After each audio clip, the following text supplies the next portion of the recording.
이 새벽에 우리에게 주시는 하나님의 말씀은 구약성경 출애굽기 37장 1절부터 16절까지의 말씀입니다. 제가 가지고 있는 성경책으로 구약성경 139쪽에 있습니다. 하나님의 말씀을 받들어 읽겠습니다. 부살렐이 조각목으로 궤를 만들었으니 길이가 2규빗 반, 너비가 1규빗 반, 높이가 1규빗 반이며 순금으로 안팎을 싸고 위쪽 가장자리로 돌아가며 금태를 만들었으며 금고리 넷을 부어 만들어 네 발에 달았으니 곧 이쪽에 2고리요 저쪽에 2고리이며 조각목으로 채를 만들어 금으로 싸고 그 채를 궤 양쪽 고리에 꿰어 궤를 매게 하였으며 순금으로 속죄소를 만들었으니 길이가 2규빗 반, 너비가 1규빗 반이며 금으로 그룹 둘을 속죄소 양쪽에 쳐서 만들었으되 한 그룹은 이쪽 끝에, 한 그룹은 저쪽 끝에, 곧 속죄소와 한 덩어리로 그 양쪽에 만들었으니 그룹들이 그 날개를 높이 펴서 그 날개로 속죄소를 덮었으며 그 얼굴은 서로 대하여 속죄소를 향하였더라. 그가 또 조각목으로 상을 만들었으니 길이가 2규빗, 너비가 1규빗, 높이가 1규빗 반이며 순금으로 싸고 위쪽 가장자리로 돌아가며 금태를 둘렀으며 그 주위에 손바닥 넓이만한 턱을 만들고 그 턱 주위에 금으로 태를 만들었고 상을 위하여 금고리 넷을 부어 만들어 네 발 위, 네 모퉁이에 달았으니 그 고리가 턱 곁에 있어서 상을 매는 채를 꿰게 하였으며 또 조각목으로 상 맬 채를 만들어 금으로 쌌으며 상 위의 기구 곧 대적과 숟가락과 잔과 따르는 병을 순금으로 만들었더라. 아멘. 이 시간에는 넘어가 주시고 함께 하시는 은혜란 제목으로 말씀을 나누도록 하겠습니다. 36장에서는 부살렐과 오홀리압과 그들을 돕는 마음이 지혜로운 모든 사람이 성막을 지었고요. 37장에서는 성막 안에 둘 언약궤와 속죄소, 진설병 상, 등잔대, 분향단과 관유와 향품을 만드는 과정이 나옵니다. 오늘 본문에서는 언약궤와 속죄소, 진설병 상을 살펴보도록 하겠습니다. 1절부터 5절까지는 언약궤인데요. 먼저 용어 정리부터 하고 가겠습니다. 이 언약궤는 성경에서 여러 형태로 쓰이는데요. 레위기 16장에는 법궤, 민수기 10장과 신명기 31장에서는 언약궤, 출애굽기 25장과 26장에서는 증거궤라고 했습니다. 이 외에도 여호수아 4장에서는 여호와의 궤, 사무엘상 3장에서는 하나님의 궤라고도 불려졌습니다.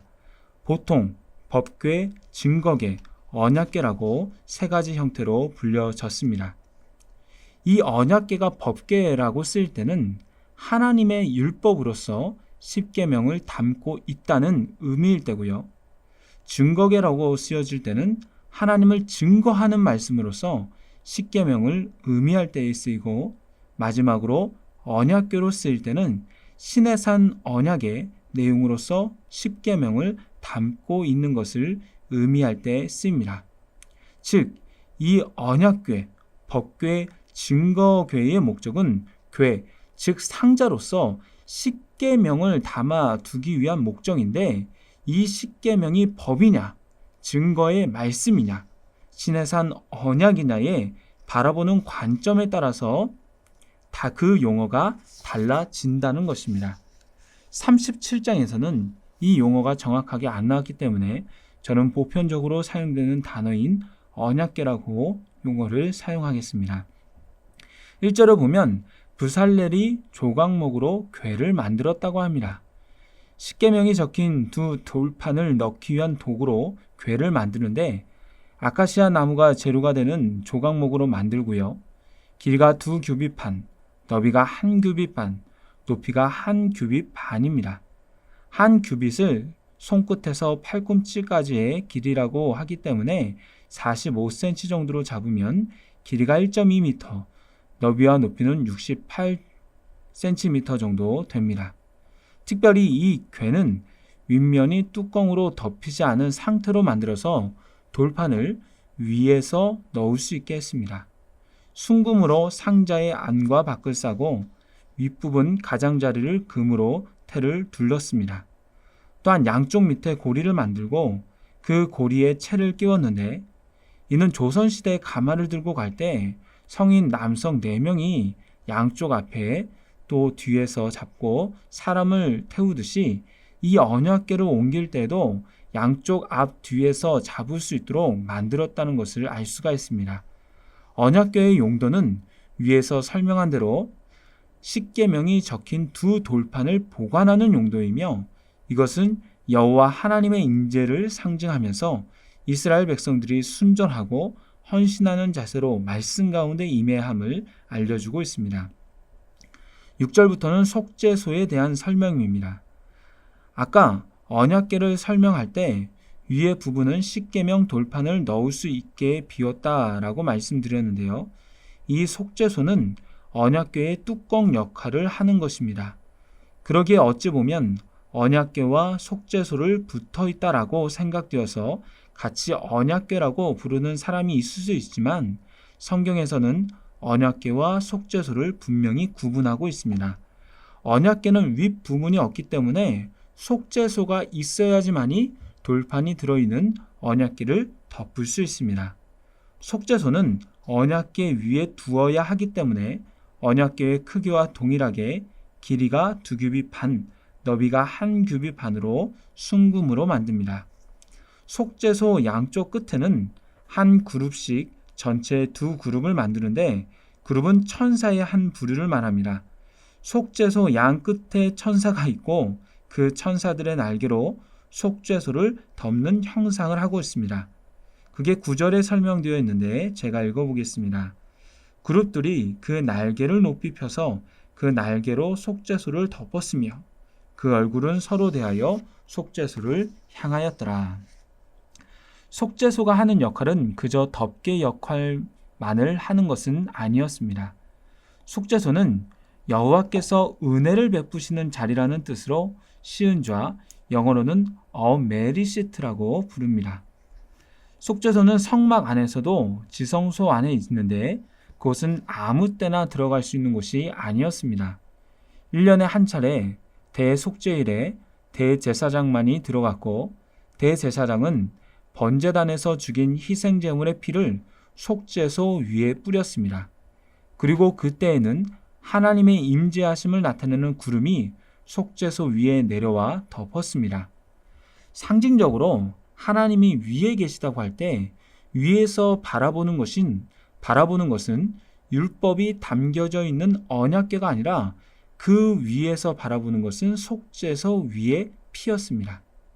하나님이 율법의 잣대로 이스라엘 백성을 바라보며 심판하시는 것이 아니라 그 피를 보고 넘어가는, 그 피를 보고 우리를 용서해 주시는 은혜가 이 속죄소 은혜의 자리에 있다라는 것이죠.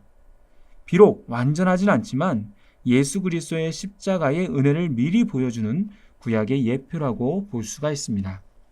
10절부터 16절까지는 진설병 상에 대한 설명입니다. 언약궤와 속죄소 제작을 마친 하나님의 사람들은 이제 성막 안에 또 다른 공간인 성소에 둘 진설병 상을 만듭니다.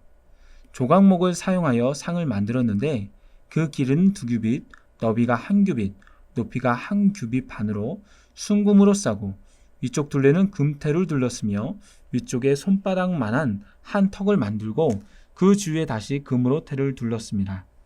턱을 만든 것은 상위에 진설병이 떨어질까 염려하여 만든 것 같습니다. 그리고 나서 금을 녹여 고리 넷을 만들어 그 상을 받치고 있는 4발 위 모퉁이 끝 턱 부분에 하나씩 달아 채를 만들어 그 고리에 꿰어 출애굽 여정 동안 옮길 수 있도록 해 놓았습니다. 진설병 상을 다 만든 다음에는 상 위에 올려놓을 기구들인 대접과 숟가락과 잔과 따르는 병을 순금으로 제작하였습니다. 오늘 본문에서 나오지 않는 것이 진설병 상의 용도인데요. 진설병 상 위에는 매 안식일마다 12개의 떡, 곧 진설병이 6개씩 2줄로 나열되어 있습니다. 12개의 떡은 12지파를 의미하며, 이것은 12지파가 하나님께 헌신되어 받침이 된다라는 것입니다. 지성소 안에 위치한 속죄소의 두 그룹 사이에 임재하신 여호와를 환영하고 환대하며 떡을 함께 나눈다는 의미가 있습니다. 이것은 생명의 떡으로 오신 예수님을 예표하는 것으로 하나님과의 교제를 나타내고 있습니다. 이제 말씀을 맺도록 하겠습니다. 오늘 말씀에서 언약궤와 속죄소, 진설병, 상을 다루었습니다. 언약 안에서 당신의 백성의 죄를 덮으시고 그들을 향해 베푸시는 하나님의 사랑이 언약궤와 속죄소를 통하여 드러나게 되었습니다. 또한 진설병상을 통하여 떡을 나눈다는 것에서 이스라엘 백성과 교제하기를 원하시는 하나님의 마음을 느낄 수 있습니다. 이 놀라운 하나님의 사랑이 이제는 그리스도 예수 안에서 온전해졌습니다. 예수님은 속죄소가 되어 주심으로 말미암아 그 피를 의지하여 우리가 하나님 앞에 나아갈 수 있게 하셨습니다. 또한 예수님이 우리의 떡과 포도주가 되심으로 말미암아 우리가 주님 안에서 늘 거하며 교제하며 살아갈 수 있게 되었습니다. 그러기에 오늘도 예수 그리스도의 은혜와 사랑을 생각하며 주님과 교제하는 하루하루가 되기를 소망합니다. 기도하겠습니다. 하나님 아버지, 이 시간에는 넘어가 주시고 함께 하시는 은혜란 제목으로 말씀을 들었습니다. 언약궤 안에 있는 율법의 잣대로는 도저히 하나님 앞에 갈 수 없는 이스라엘 백성들을 속죄소 위에 피로 말미암아 넘어가 주시는 하나님의 자비하심을 봅니다. 이제는 율법이 아니라 예수 그리스도의 십자가의 은혜로 죄를 보지 않고 죄를 용납해 주시는 하나님의 사랑에 감사를 드립니다. 또한 생명의 떡이 되시는 예수님과 하루하루 교제하며 살아가게 하심도 감사를 드립니다. 그 은혜로 말미암아 살아가고 있사오니 오늘 하루도 주님 내 안에 내가 주님 안에서 살게 하시고 감사와 기쁨이 충만하게 하여 주시옵소서. 이 모든 말씀 예수님의 이름으로 기도드리옵나이다. 아멘.